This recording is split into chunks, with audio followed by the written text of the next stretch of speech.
Ma prochaine publication, prévue pour début octobre, porte le titre « Discours sur l'universalité en Occident ». Dans le chapitre d'introduction, je mets en évidence l'absurdité des propos des intellectuels.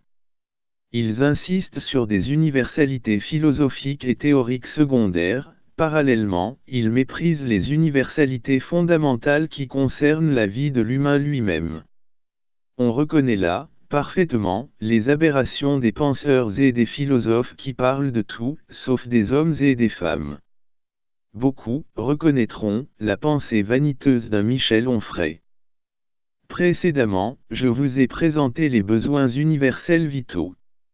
Aujourd'hui, je vous présente des besoins qui ne sont pas vitaux, mais indispensables. Pour en savoir plus sur l'universalité, je vous propose d'acquérir dès sa parution mon ouvrage sur Amazon. 1. Des besoins non vitaux, mais indispensables.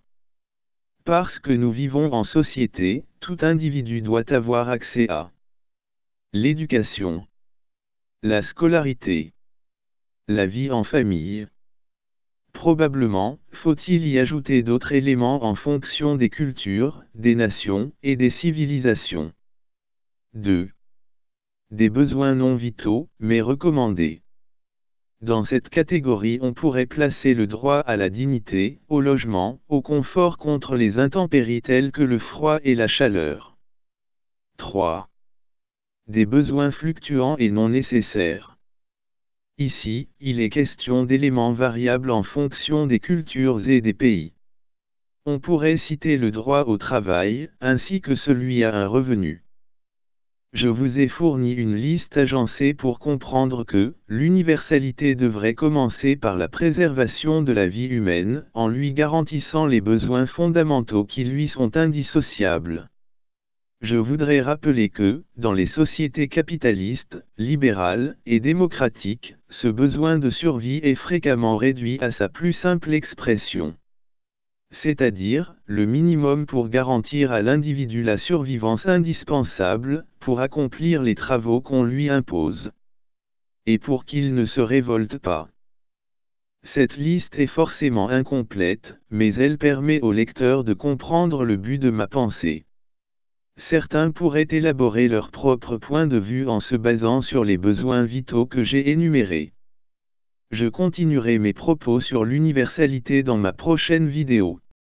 Si vous désirez approfondir ce sujet, je vous invite à prendre connaissance de mes ouvrages suivants. Transfiguration de l'humain en Occident, la naissance de la monade. Dans cet essai, j'explique comment des intellectuels procèdent à la destruction méthodique de la société française. Avec comme conséquence, la production d'un individu cynique. Le psychrobspère et les intellectuels.